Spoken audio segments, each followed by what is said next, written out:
today's world, there's unfortunately a growing popularity with kofrim. Kofrim that are people that are specifically, instead of trying to honor Hashem, they're trying to make it their point in life to be a chilul Hashem, a walking chilul Hashem, a walking desecration of Hashem's name, where they decide one day that they don't want to be religious, and they want to publicize it to the world. And there's unfortunately many shows online and on televisions and whatever else that people are looking for it, that are publicizing these horror stories of people that came from religious, holy families, and now they have this bad apple.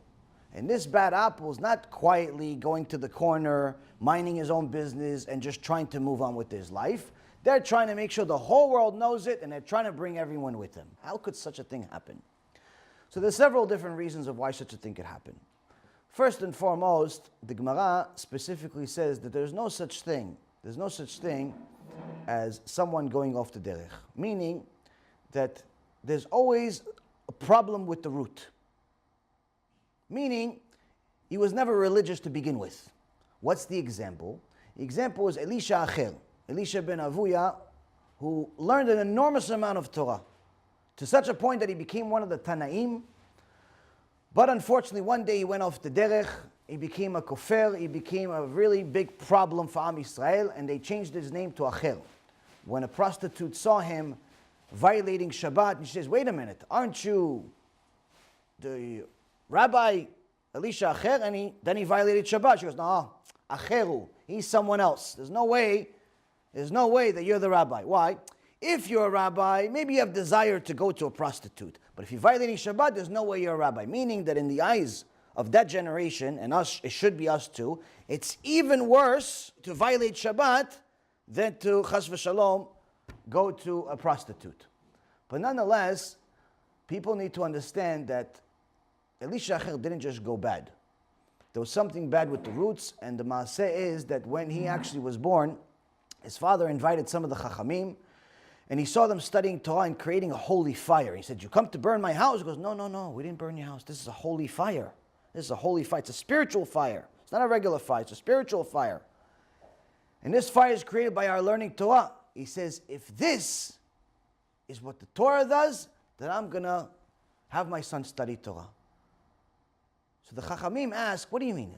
His father was a Chacham. He knew what Torah does. What does it mean that I'm going to dedicate my son to the Torah? It means that now that he sees in his own eyes the benefit, now I'm going to give him to Torah. Before that, I wasn't sure. If you're not sure, that means it's not coming lishmais. You're not doing it for the right reason. You're not learning Torah for the right reasons. You're not learning Torah because Hashem said so. You're learning Torah because Abba said so, that is your biological father. You're learning Torah because you go to a yeshiva. You're learning Torah because that's your life. Just like the people in Africa walk around in underwear and they feel perfectly fine about it. You're learning Torah. It's a custom. It's not your life. And the reason why such things happen is because there's always a bad root. It could either come from the bad education. It could come from the person himself not dedicating themselves. It could come from a number of things. There's no one thing that we can pinpoint at. One thing that we can do is know that these people that turn into heretics and want to publicize their horrible, horrible sins, they're not doing it because they don't believe. They're doing it because they're dying for attention and to justify their actions. Because inside them, they know it's wrong. Inside them, they know it's 100% wrong. But every person needs to calm their nerves, calm their conscience. How are you going to do it? I'm going to get other people to do it with me. Why does a thief invite anyone else to come steal with him? Not because he wants to share the spoils. Because he knows it's wrong, but if he steals also, then it's less wrong. If he steals also, then it's less wrong. Why am I going to invite him to the club? Because if he comes with me, then it's less wrong to do it. So they want to invite the world to do the same thing. They're yearning for attention. They're yearning for justification. And last but not least, they're also making the ultimate mistake. The main reason why people become less religious is because they make the mistake of thinking that Judaism depends on the Jews. This is a mistake. Judaism does not depend on the Jews. Judaism depends on the Torah. How do we know this?